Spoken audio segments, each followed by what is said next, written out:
मैं सबसे पहले आपको कुछ पंक्तियां जो इंग्लिश में है वो पढ़ के सुनाऊंगी, उसके बाद मैं इशू पे आती हूँ। तो ये कहते हैं कि elections are the most crucial event for a democracy where different parties and independent candidates participate with each other to earn the voters' mandate and represent them in the House of Elected Representatives. A vote is meant to be a social contract based on faith and facts. Part 15 of the Constitution of India consists of articles on election.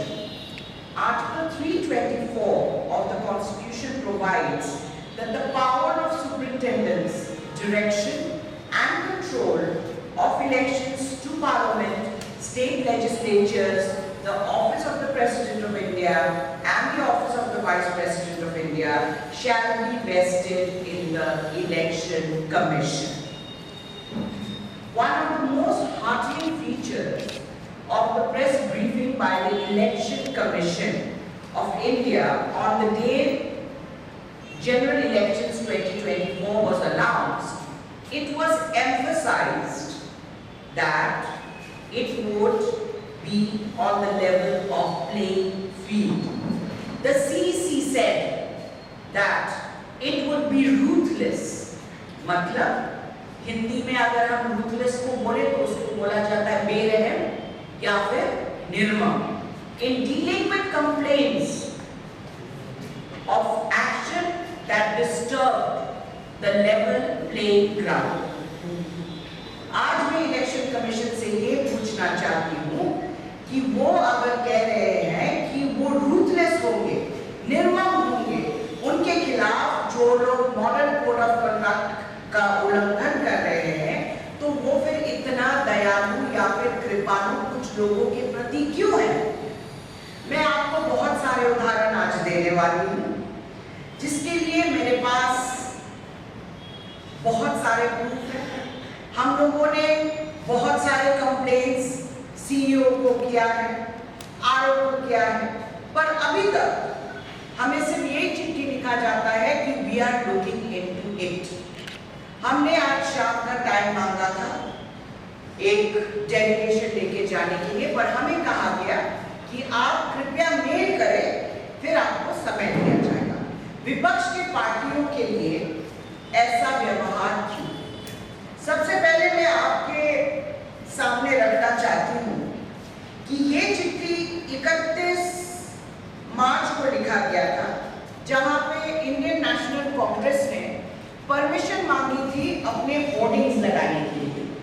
हमारे 300 constituency लिखे हुए हैं और हमारा vendor का भी नाम लिखा हुआ है इसमें कि कौन काम करे। इसके जवाब में हमारे पास रिटर्निंग ऑफिसर से जवाब आता है, in pursuance to your application dated 30/3/24 for displaying billboard you are requested to follow the guideline of MCC and this is for your kind and necessary action। मतलब ये बोला गया है कि आप अगर MCC के रूल्स फॉलो कर रहे हैं तो आपको परमिशन की जरूरत नहीं है। इसको फिर सब्सटैंशिएट करने के लिए मैं आपको एक और पेपर से अवगत कराती हूँ जो इलेक्शन कमीशन से हमें मिला है। इस डॉक्यूमेंट के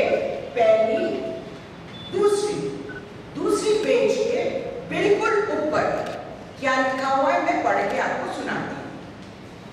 यहाँ पे लिखा हुआ है, all political advertisements proposed to be issued on electronic media including audiovisual displays at public places require pre-certification। सबसे इम्पोर्टेंट चीज ये है, ये लिखा हुआ है, but it is not applicable on flex hoardings, wallpapers and pamphlets। दूसरे पेज में, और इसको इलेक्शन कमीशन ने या फिर इलेक्शन डिपार्टमेंट ने जारी किया था। तो मैं इलेक्शन कमीशन से ये पूछना चाहती हूँ कि जब इन्होंने कहा है इतनी क्लियरली कि इसके लिए आपको परमिशन की जरूरत नहीं है, तो पिछले 2 दिन से कांग्रेस पार्टी की होर्डिंग्स को क्यों हटाया जा रहा है?